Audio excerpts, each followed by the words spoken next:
जय हिंद दोस्तों। तो आज हम सब क्लास 12 का एक महत्वपूर्ण टॉपिक पढ़ने जा रहे हैं जिसका नाम है गॉस परिमेय। गॉस परिमेय आते हैं गॉस परिमेय। तो सबसे पहले गॉस परिमेय क्या है? गॉस परिमेय, गॉस थ्योरम, जीटी। आज हम लोग गॉस थ्योरम पढ़ने जा रहे हैं यानी जीटी। तो अब आप सबको गॉस थ्योरम हम बता रहे हैं चित्र के माध्यम से कि गॉस थ्योरम होता क्या है। तो यहां हम चित्र बना रहे हैं गॉस थ्योरम के लिए। गॉस थ्योरम के लिए चित्र कि गॉस थ्योरम होता क्या है। तो एक हम लोग वृत्ताकार बंद लूप ले रहे हैं। वृत्ताकार बंद लूप का मतलब चारों बगल से बंद होना चाहिए, ठीक है। ये वृत्ताकार बंद लूप है जिसके केंद्र बिंदु पर, ऐसा बात नहीं केंद्र बिंदु पर होना चाहिए, इसके अंदर आवेश होना चाहिए। तो मान लेते हैं आवेश है। अब आवेश है तो क्या बाहर से विद्युत बल रेखाएं निकलेगी। चलिए विद्युत बल रेखाएं निकाल दिए। आप गॉस परिमेय यही बताते कितनी विद्युत बल रेखाएं निकलेगी अगर बंद लूप में आवेश होगा। तो ये बता रहे हैं किसी बंद लूप से निकलने वाली विद्युत बल रेखाओं की संख्या। विद्युत बल रेखाओं की संख्या को क्या बोलते हैं? फाई बोलते हैं, यानी विद्युत फ्लक्स बोलते हैं। ये बताते हैं कि बंद लूप के अंदर कितना आवेश है।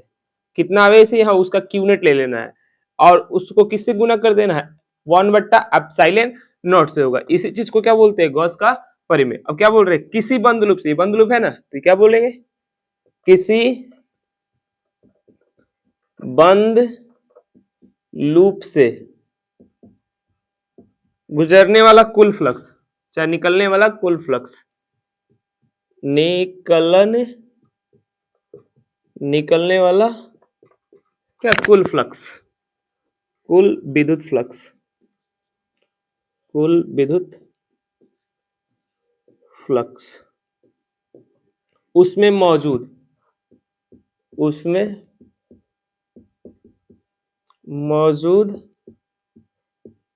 आवेश का क्या होता है? 1/एप्सिलॉन नॉट गुना होता है। इसे ही क्या बोलते हैं? गॉस का परिमेय बोलते हैं। अब इसको यहाँ चित्र से बता दी, ये क्या है? विद्युत बल रेखा है। इसको रिप्रेजेंटेशन इसे करते हैं। अंदर ओ बिंदु पर कौन है? क्यू एक आवेश है और इसका अगर चित्र प्लस गॉस परिमेय का क्या? गणितीय रूप, गणितीय रूप। कोई कोई इस चीज को क्या लिखता है? गुना कर फाई बराबर होता है क्यू नेट बट्टा एप्सिलॉन नॉट। ये होता है इसका गणितीय रूप। क्लियर? अब गॉस परिमेय लिख लिए, चित्र बना दिए और उसका गणितीय रूप लिख लिए। तो उम्मीद करते हैं आप लोगों को गॉस परिमेय आप लोगों को समझ में होगा। गॉस परिमेय देख लिए। अब हम लोग देख रहे हैं गॉस परिमेय का सत्यापन कि गॉस परिमेय का सत्यापन क्या होगा। तो यहाँ हेडिंग डाल लीजिए, गॉस परिमेय का सत्यापन। गॉस परिमेय का सत्यापन आप लोगों के एग्जाम में 5 मार्क्स में बनता है। गॉस परिमेय लिखिए तथा उसको सत्यापित कीजिए। तो गॉस परिमेय का सत्यापन, तो आते हैं सत्यापन करते हैं गॉस परिमेय को। तो सत्यापन करने के लिए आप लोग को चित्र बनाना पड़ेगा, वर्णन करना पड़ेगा और सत्यापित करना पड़ेगा। तो सबसे पहले चित्र बनाते हैं गोलाकार बंद लूप। गोलाकार बंद लूप, इसके सेंटर पर हम किसको मान लेते हैं? एक धन आवेश को मान लेते हैं, ठीक है। धन आवेश को मान लेते हैं। धन आवेश से विद्युत बल रेखा बाहर की ओर निकलती है। अब मान लेते हैं यहाँ पूरे के पूरे बंद लूप का क्षेत्रफल कितना? ए। तो यहाँ से छोटा सा एरिया कितना हो जाएगा? D A. क्लियर? और डीए पर हम लोग क्षेत्रफल सदिश को डिफाइन कर रहे हैं। क्षेत्रफल सदिश को क्या बोलते हैं? डीएस सदिश। और ये किसका हेड है? ई का हेड है। ई और डीए के बीच कितना डिग्री का कोण? 0 डिग्री। उम्मीद करते हैं आप लोगों को चित्र में जितनी बातें हम बताए समझ में आ गया होगा। बंद लूप बताया, उसका एरिया हम बताए ए। केंद्र पर यानी केंद्र ओ पर हमने एक धनावेश को रखा और धनावेश से विद्युत बल रेखा बाहर की ओर निकल रही है। ए को हम छोटा सा सतह को डिफाइन किया, अल्पांश सतह का, जिसका नाम दिया डीए। और डीए पर यह है क्षेत्रफल सदिश। क्षेत्रफल सदिश और ई के बीच बनने वाला कोण कितना है? 0 डिग्री। ये चित्र बनकर तैयार होता है किसके लिए? गॉस परिमेय के सत्यापन के लिए। अब आते हैं कि इसका वर्णन कर दिया जाए, ठीक है। वर्णन कर दिया जाएगा। माना, क्या माना? ए क्षेत्रफल का एक बंद लूप है, का एक बंद लूप है। केंद्र बिंदु ओ पर, केंद्र बिंदु ओ पर अच्छा, अब O से लेकर इस बिंदु, सतह बिंदु का हम नाम दे रहे हैं P, सतह पर जो बिंदु है P बोल रहे हैं। O और P के बीच की दूरी क्या बोल रहे हैं, स्मॉल r। केंद्र बिंदु O पर क्या है, धन आवेश Q है। O से R दूरी पर, O से R दूरी पर एक बिंदु P है, एक बिंदु P है।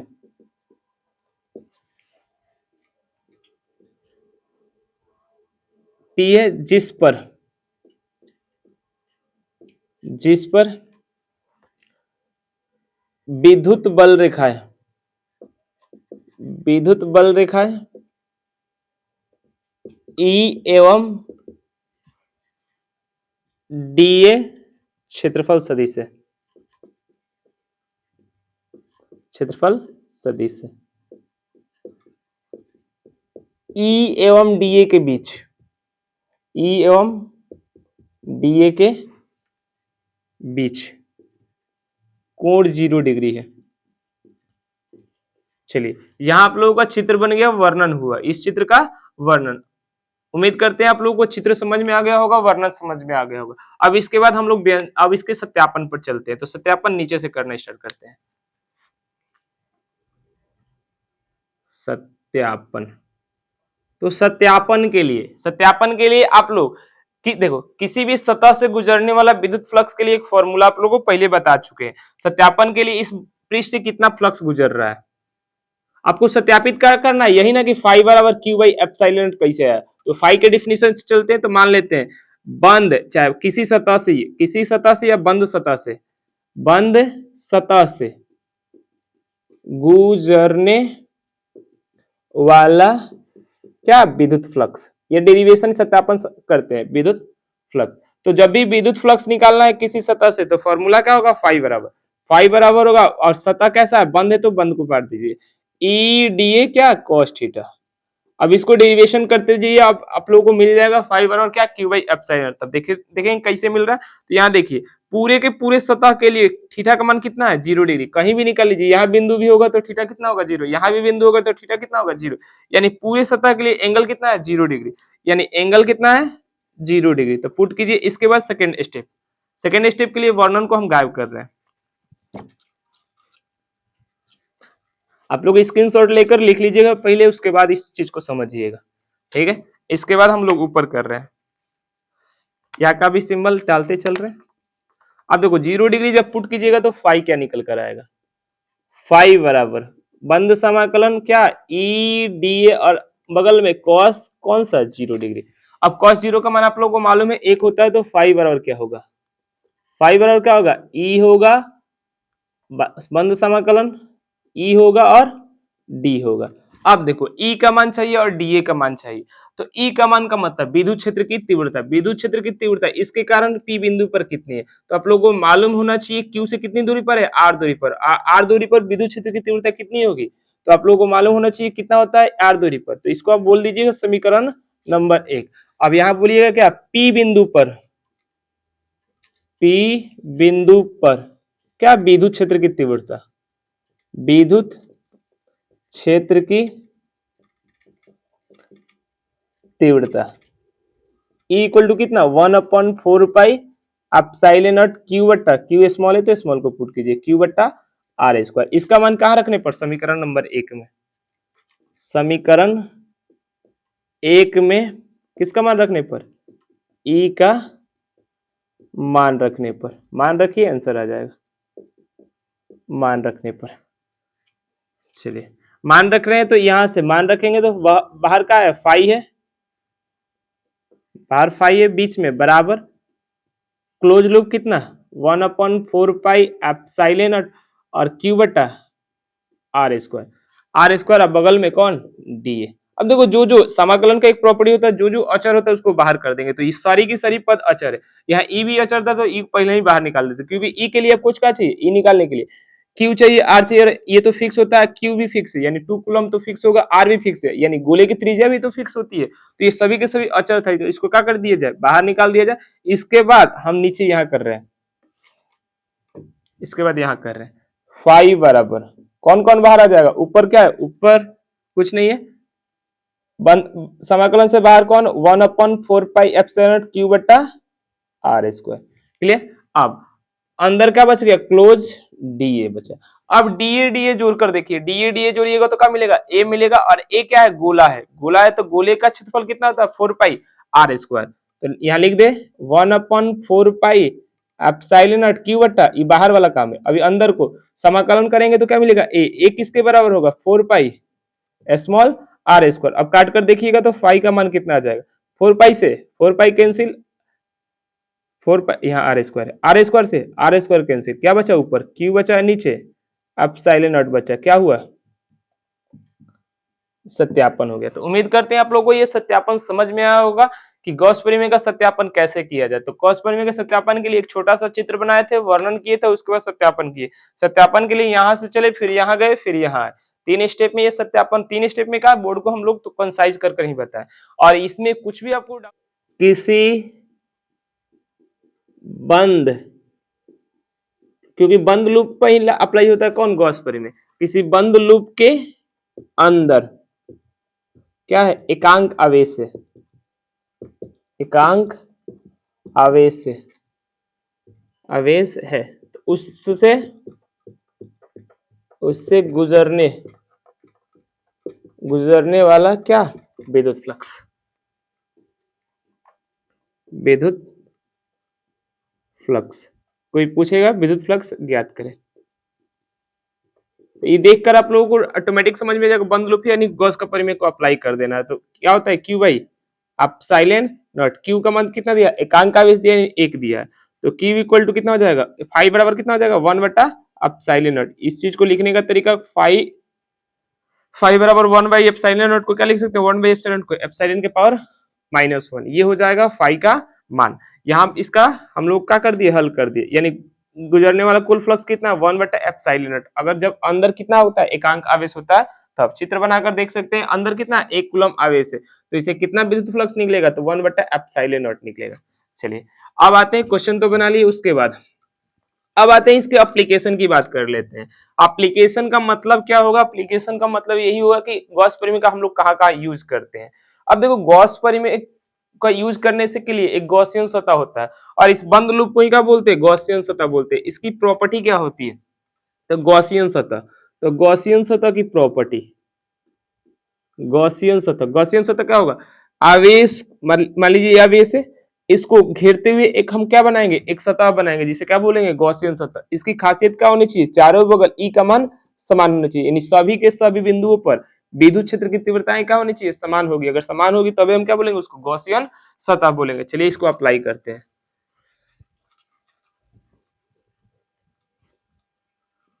गॉस परिमेय का यूज को हम लोग क्या बोलते हैं, अनुप्रयोग। आज की क्लास का सेकेंड हेडिंग क्या है, एप्लीकेशन, एप्लीकेशन ऑफ जीटी यानी गॉस थ्योरम। तो कहां कहां एप्लीकेशन करते हैं, तो तीनों का नाम लिख देते हैं। जिसे ये है, इस पे कौन सा बेस, प्लस को मान लेते हैं, ठीक है। फिर ये एक है, चादर मान सकते हैं, आवेशित है। फिर एक खोखला गोला मान सकते हैं, जो आवेशित है, ठीक है। अब देखो, गॉस परिमेय का अनुप्रयोग क्या कर सकता है, गॉस परिमेय का अनुप्रयोग हम लोग क्या कर सकते हैं, इसको हम लोग बोलेंगे अनंत, मतलब पहला अनुप्रयोग, पहला अनुप्रयोग मतलब पहला उपयोग कहां कर सकते हैं, अनंत, कितनी लंबाई इसकी, अनंत लंबाई, अनंत लंबाई के आवेशित, आवेशित है, आवेशित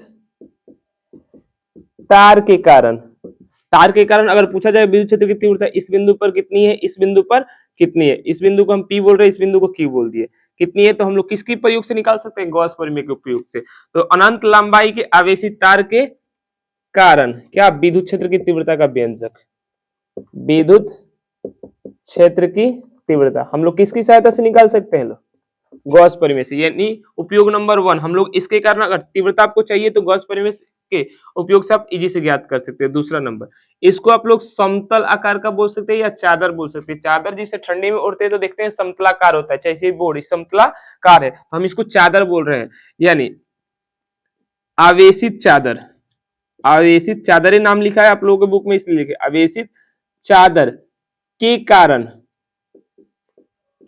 विद्युत क्षेत्र की तीव्रता, इसके कारण भी ये इस यहाँ एक बिंदु P होगा, मान ले कुछ दूरी पर, r दूरी पर, कुछ ना कुछ दूरी पर होगा ना, इससे कितनी दूरी पर, मान लेते हैं r दूरी पर एक बिंदु कौन है, Q। तो कहीं भी निकाल सकते हैं विद्युत क्षेत्र की तीव्रता, लेकिन निकालेंगे किससे, गॉस परिमेय से।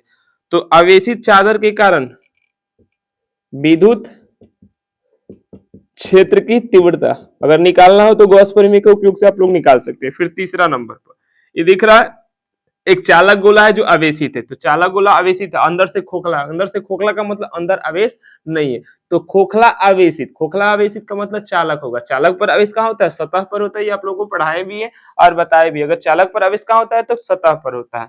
तो हम क्या बोल रहे हैं कि खोखला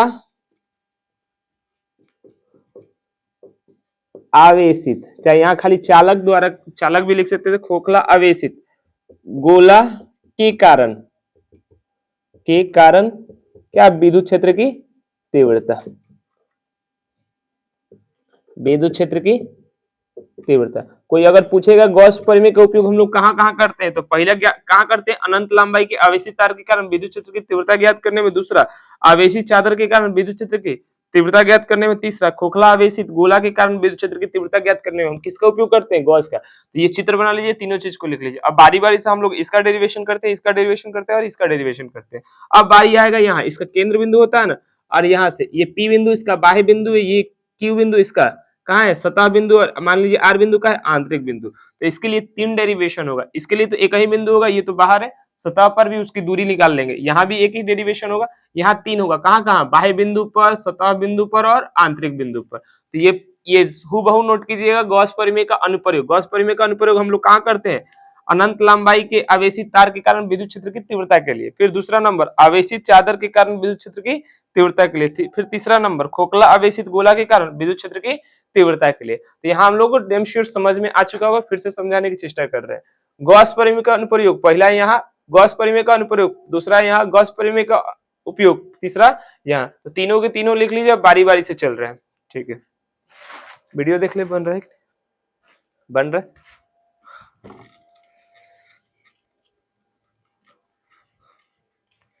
और ये आप लोगों को 5 मार्क्स में पूछा जाएगा, देखिएगा ध्यानपूर्वक।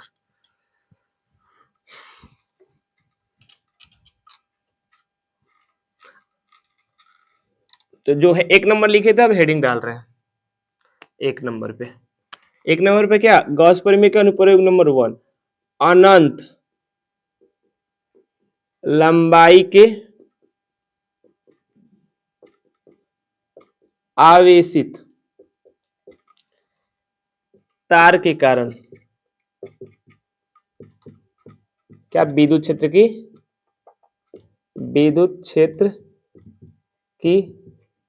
तीव्रता का व्यंजक,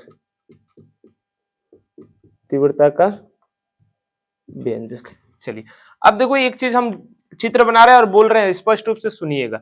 तो सबसे पहले क्या बनाना होगा, अनंत लंबाई का आवेशित तार। तो यहां बनाते हैं अनंत लंबाई का आवेशित तार।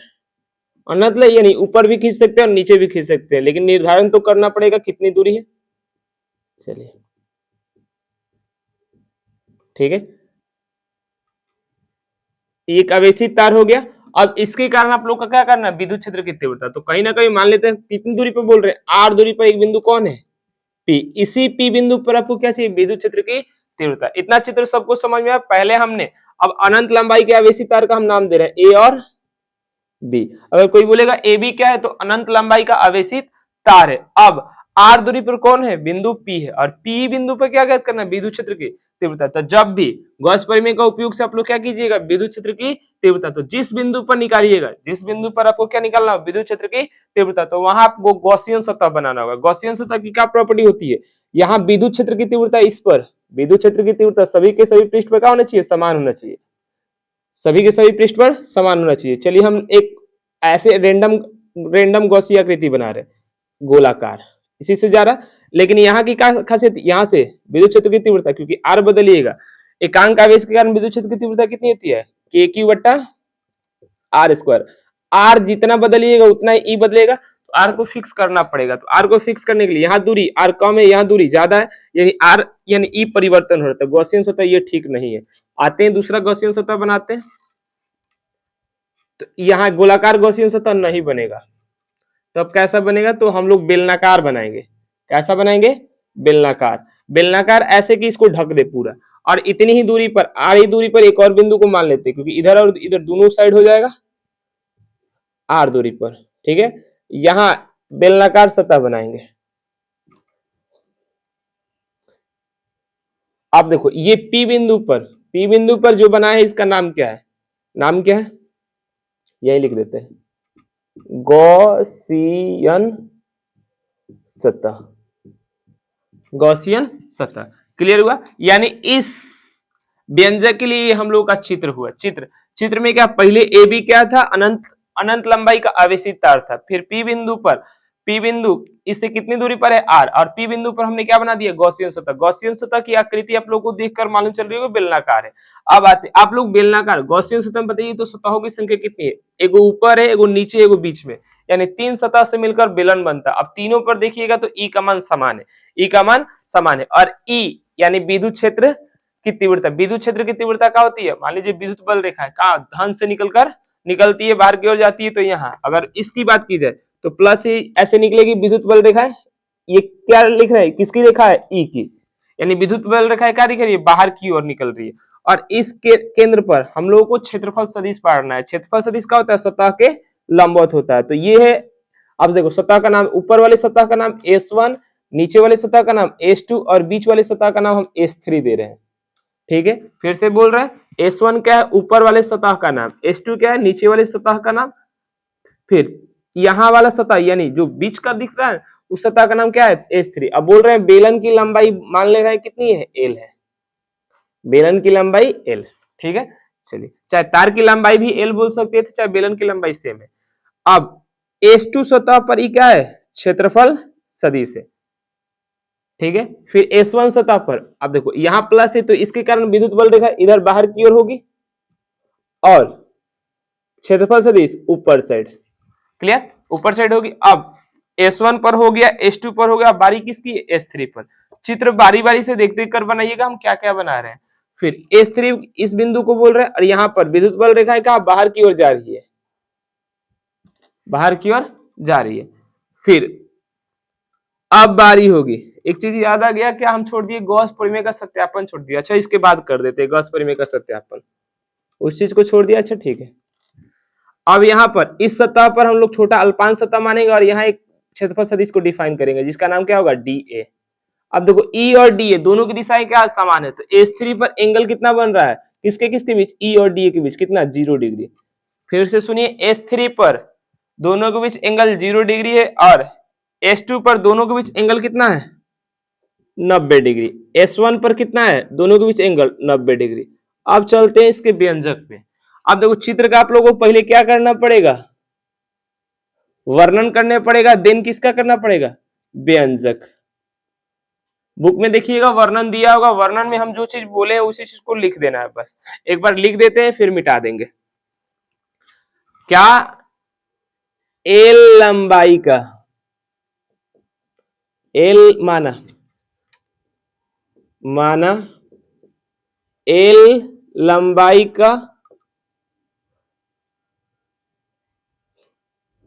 एल लंबाई का ए बी क्या है, आवेशित तार है, आवेशित तार है, जिसका रेखीय आवेश घनत्व, जिसका रेखीय आवेश घनत्व, पढ़े होंगे इस चीज को, लैम्डा है। ठीक है, फिर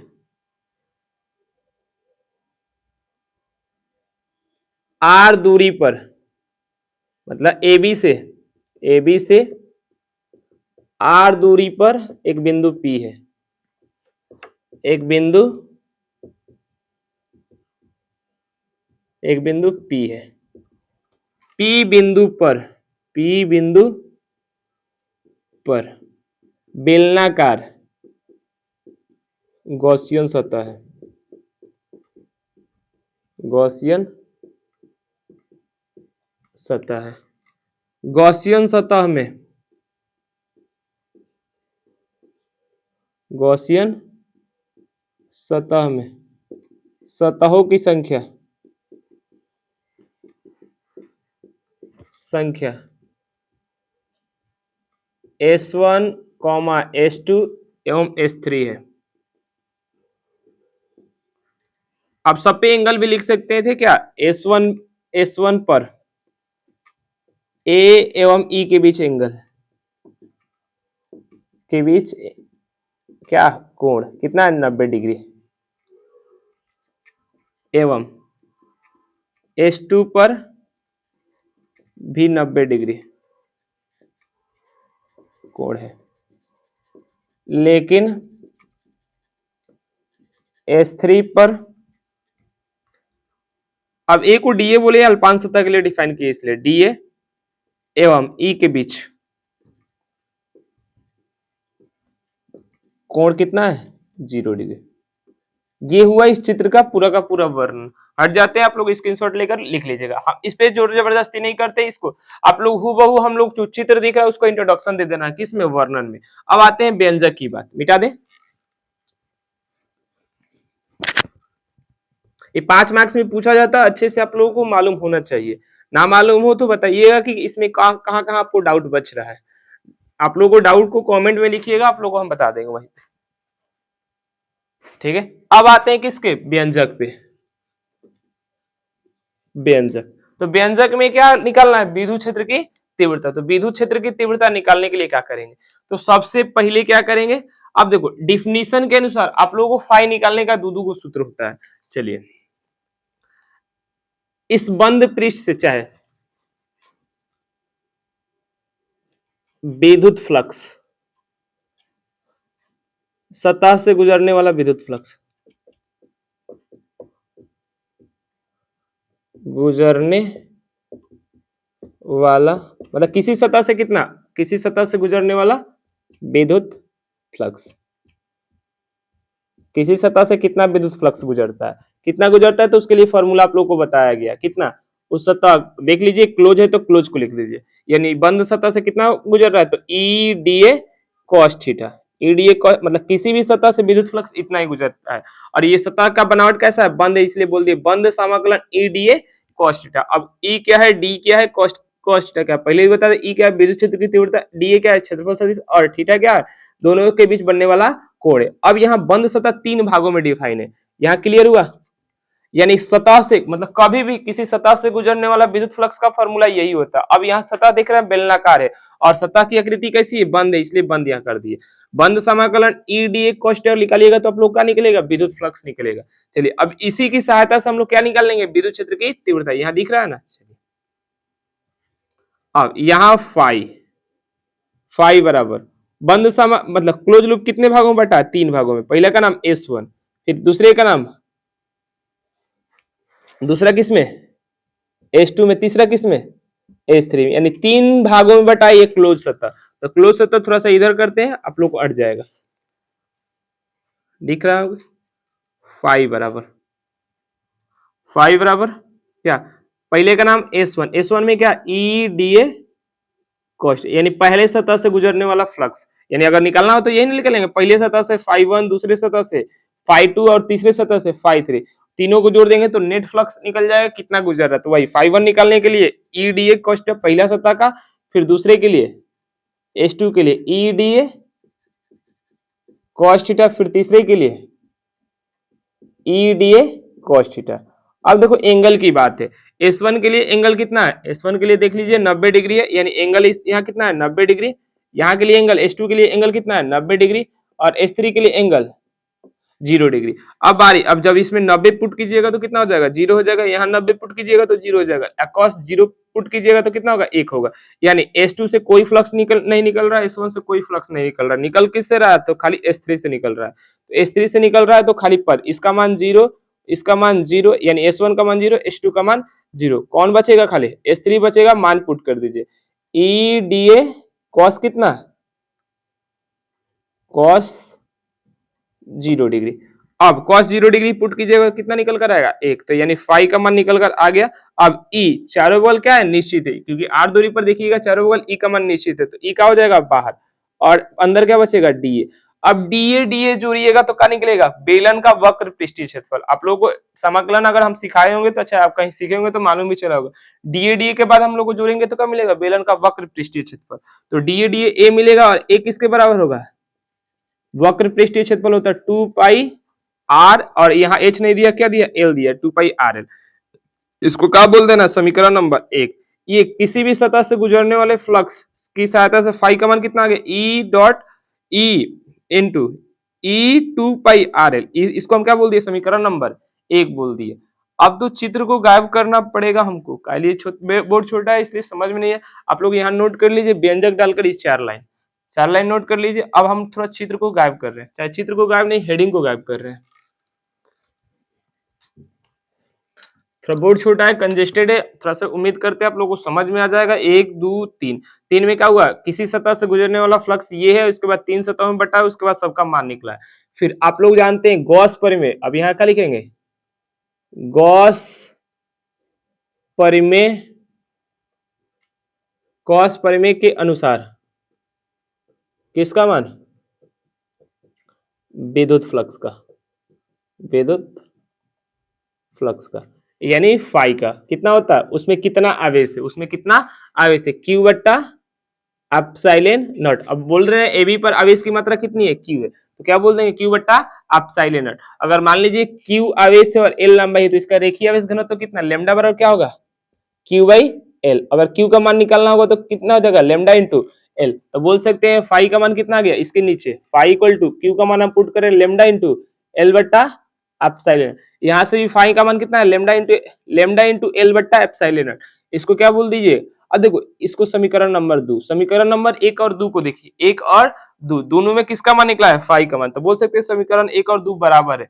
तो समीकरण 1 और 2 को बराबर करने पर, समीकरण 1 तथा 2 को बराबर करने पर, बराबर करने पर कर देखिए, बराबर बराबर कीजिएगा तो इधर क्या है, ई इंटू 2 पाई आर एल, यही ना, बराबर क्या, लेमडा इंटू एल बट्टा एप्सिलॉन, एल से एल खत्म। यहां से क्या बचेगा, ई का मान भेज दीजिए, जो बचा है 2 पाई आर ए बचा है तो यहाँ भेज देंगे। तो भेजेंगे तो क्या हो जाएगा, पहले से क्या है, लेमडा बट्टा एप्सिलॉन नॉट, इधर क्या आ जाएगा, 1 बट्टा 2 पाई आर आ जाएगा। अब इस चीज को सजा देते हैं, 2 पाई आर के जगह हम लोग लेमडा, आर की जगह लेमडा लिख देते हैं और एप्सिलॉन नॉट की जगह आर को भेज देते हैं। तो यहाँ ई का फॉर्मूला क्या बन जाएगा, 1/2 पाई एप्सिलॉन नॉट लेमडा बट्टा आर। यही आप लोगों का क्या है, ई का मान, यानी विद्युत क्षेत्र की तीव्रता का मान है। क्लियर हुआ आप लोगों को, उम्मीद करते हैं समझ में आया होगा। इतना कर आइएगा, आपके एग्जाम में 5 में 5 मार्क्स मिल जाएगा। कहीं भी आपको क्या डाउट लग रहा हो तो कमेंट कीजिएगा जरूर कि आप हमको समझ में यहाँ नहीं आया। ठीक है, तो इस वीडियो को हम लोग यहीं पर रखते हैं।